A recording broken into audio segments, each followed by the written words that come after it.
Hey guys, welcome to my YouTube channel. तो इस video में देखेंगे क्लास 9 के चैप्टर 1 नंबर सिस्टम्स की एक्सरसाइज 1.1। हम लोग इस वीडियो में एक्सरसाइज 1.1 जो है नंबर सिस्टम की स्टार्ट करेंगे। तो सबसे पहले हम लोग देखते हैं एग्जांपल्स। तो एग्जांपल का क्वेश्चन नंबर 1 यहाँ पे मैंने लिखा हुआ है। तो इसमें हमको बताना है are the following statements true और फॉल्स। तो ये जो भी स्टेटमेंट्स हमको नीचे दी गई हैं वो ट्रू है या फॉल्स है, हमें उनमें ये बताना है।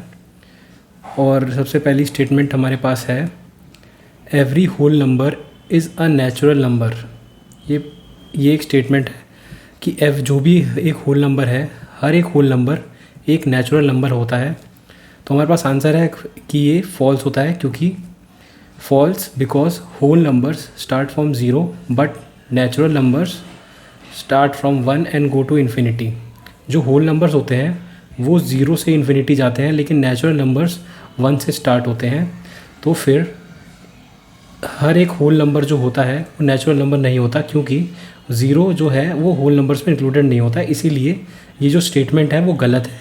हर एक होल नंबर नेचुरल नंबर नहीं होता, क्योंकि ज़ीरो एक होल नंबर तो है पर वो एक नेचुरल नंबर नहीं है।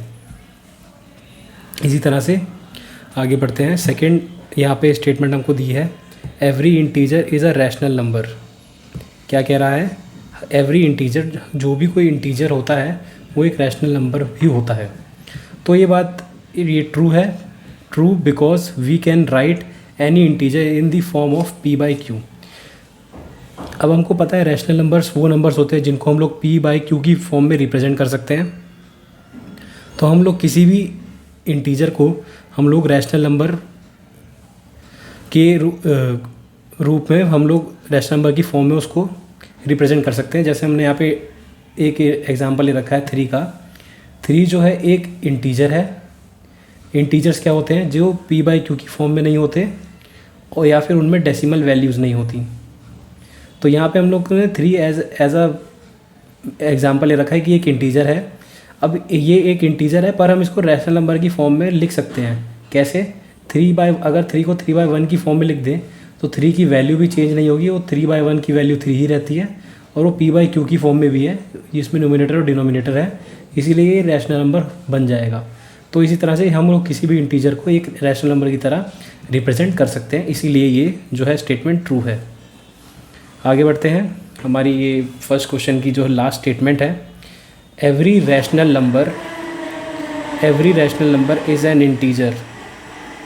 तो ये बात बिल्कुल फॉल्स है, क्योंकि रैशनल नंबर्स जो होते हैं वो p बाई क्यू की फॉर्म में होते हैं। जो p बाई क्यू की फॉर्म में होते हैं रैशनल नंबर्स, और इंटीजर्स जो होते हैं वो p बाई क्यू की फॉर्म में नहीं हो सकते, और वो डेसिमल भी उनके अंदर नहीं हो सकता। अब यहाँ पे हमको बोला गया था, सेकंड कंफ्यूज मत होइएगा, जैसे इंटीजर है, इंटीजर को हम लोग रैशनल नंबर की तरह लिख सकते हैं। क्यों? क्योंकि हम लोग रैशनल इंटीजर को p बाई क्यू की फॉर्म में लिख सकते हैं, पर रैशनल नंबर को हम लोग अगर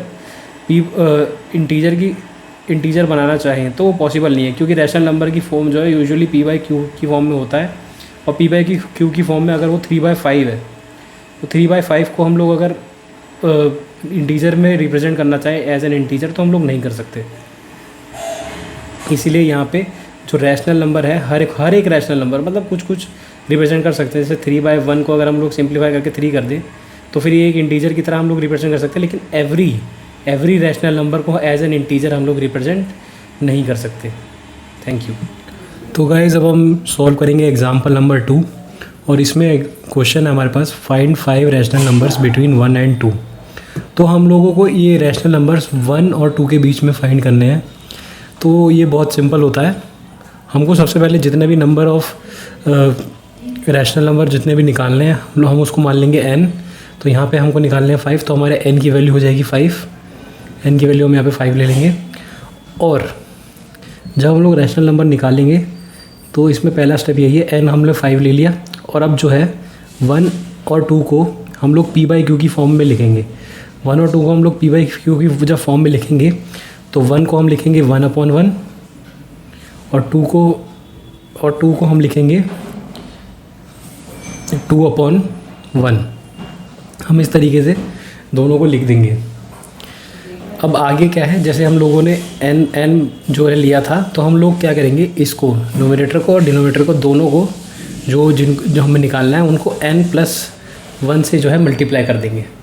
अब n+1 कितना हमारे पास आएगा, n+1 हो जाएगा हमारे पास 6, क्योंकि हमने जो n की वैल्यू ले रखी है वो है 5, ठीक है। तो इक्वल्स टू 5 + 1 हो जाएगा, इक्वल टू 6 आएगा हमारे पास। तो अब यहाँ पे जो है हम लोग जो है न्यूमरेटर और डिनोमिनेटर दोनों को 6 से जो है मल्टीप्लाई कर देंगे। सो 6/6 इसमें मल्टीप्लाई और 6/6 इसमें मल्टीप्लाई हो जाएगा। तो हमारे पास जो आंसर आएगा यहाँ पे वो आएगा, यहाँ पे 6/6 और यहाँ पे आएगा 12/6। बहुत सिंपल है। अब इस 6/6 और 12/6 के बीच में जो भी वैल्यूज़ आएंगी, जैसे कि 6/6 एक हमारे पास वैल्यू है, एक हमारे पास वैल्यू है और एक हमारे पास वैल्यू है यहाँ पे 12/6। अब इनके जो बीच में जो भी वैल्यूज़ हैं, इनके बीच में 6 के बाद आएगा 7/6, फिर आएगा 8/6, फिर आएगा 9/6, फिर 10/6 और उसके बाद 11/6। अब एग्जैक्टली आप लोग गिन सकते हैं 1 2 3 4 5। तो ये 5 रैशनल नंबर्स हैं जो हमारा 1 और 2 के बीच में आते हैं। 5 रैशनल नंबर जो 1 और 2 के बीच में आएंगे, इनको हमने कुछ नहीं किया, n+1 जो भी जितने भी नंबर हमको निकालने थे, जितने भी नंबर ऑफ, जैसे हमारे पास रैशनल नंबर 5 रैशनल नंबर निकालने थे, तो हमने n को 5 ले लिया और n+1 जो है उसको p/q की फॉर्म में, जो भी डिजिट्स हैं उनको p/q की फॉर्म में करके n+1 से हमने मल्टीप्लाई बाय डिनोमिनेटर और न्यूमरेटर कर दिया, न्यूमरेटर और डिनोमिनेटर दोनों को। तो फिर हमारे पास ये जो भी हमारे पास आंसर्स आते हैं, उन दोनों के बीच में जो भी वैल्यूज़ आएंगी, जो भी रैशनल वैल्यूज़ आएंगी वो रैशनल नंबर की, वो रैशनल नंबर्स इन दोनों के बीच में ही आएंगे और उन दोनों के बीच में हमारे पास ये रैशनल नंबर्स आए हैं। तो बहुत ईजी है, इसमें कुछ है भी नहीं। तो आगे बढ़ते हैं अब।